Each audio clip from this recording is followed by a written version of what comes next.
दिल्ली के मुख्यमंत्री अरविंद केजरीवाल आज प्लाज्मा बैंक का उद्घाटन करेंगे। पहला प्लाज्मा बैंक दिल्ली के आईएलबीएस में खोला जाएगा। डॉक्टर और अस्पतालों को मरीज की जरूरत को देखते हुए प्लाज्मा के लिए यहां संपर्क करना होगा। और कल इसकी शुरुआत होने जा रही थी, लेकिन कुछ कारणों के चलते अब आज इसकी शुरुआत होने जा रही है। और चूंकि इस अस्पताल में कोरोना का इलाज नहीं हो रहा है, कोरोना के मरीज यहां पर नहीं आएंगे, तो जो भी लोग प्लाज्मा दान करना चाहते हैं, डोनेट करना चाहते हैं, वो यहां पर सुरक्षित तरीके से आ सकते हैं। किसी तरह का डर यहां पर नहीं है और दिल्ली सरकार खुद उनको लाने और छोड़ने की व्यवस्था कर रही है यहाँ पर। ये भी एक महत्वपूर्ण बात है।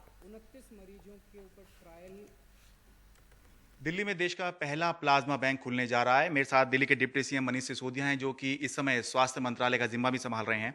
सर, एक कंफ्यूजन इस बात को लेकर हुई कि कौन प्लाज्मा डोनेट कर सकता है, कौन नहीं। कि पहले बात थी कि 14 दिन के बाद, ठीक होने के 14 दिन बाद कर सकते हैं, लेकिन नेशनल ब्लड ट्रांसफ्यूजन काउंसिल है, उसकी जो गाइडेंस आई उसमें ये कहा गया कि ठीक होने के 28 दिन बाद ब्लड डोनेट कर सकते हैं। तो क्या स्थिति स्पष्ट हो पाई है अभी? देखिए, ये प्लाज्मा डोनेशन है। हाँ। और कोरोना से ठीक हुआ कोई भी आदमी, जो डॉक्टर्स हमारे एक्सपर्ट्स ये सब बता रहे हैं कि लगभग 15 दिन बाद, रिकवर होने के 15 दिन बाद अच्छा, आप प्लाज्मा डोनेट कर सकते हैं। प्लाज्मा डोनेशन पे कहीं कोई इस तरह की प्रॉब्लम नहीं है और किसी तरह का कोई कन्फ्यूजन नहीं है। कोई भी व्यक्ति जो कोरोना से रिकवर हो चुका है, 2-3 उसमें कंडीशंस हैं कि 15 दिन की तो है ही, हाँ। साथ साथ में ये भी है कि उसको हार्ट की या कैंसर की या लीवर की, इस तरह की कोई जो बड़ी बीमारियां हैं, गंभीर बीमारी नहीं होनी चाहिए। उसकी उम्र 65 साल से कम होनी चाहिए। 65 साल से ऊपर का व्यक्ति डोनेट नहीं कर सकता। और साथ साथ में 50 किलो से कम वजन नहीं होना चाहिए उसका। अच्छा। वरना फिर उसमें भी प्रॉब्लम है। तो मतलब अंडरवेट नहीं होना चाहिए, तो इसलिए 50 किलो की उन्होंने लिमिट तय की है डॉक्टर्स ने।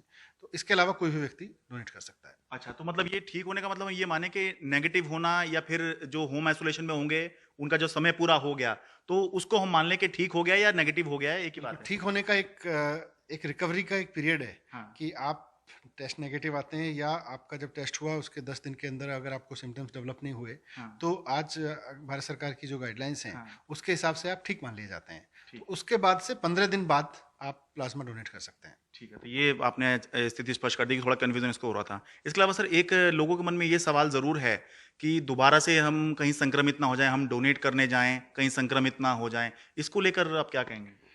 देखो, मैं इसमें ये कहना चाहूँगा कि एक सोशल स्टिग्मा होता है और इतने वर्ष हो गए ब्लड डोनेट करते हुए। आज ब्लड डोनेशन में, प्लेटलेट डोनेशन में भी लोगों के मन में कहीं डर रहता है। हाँ।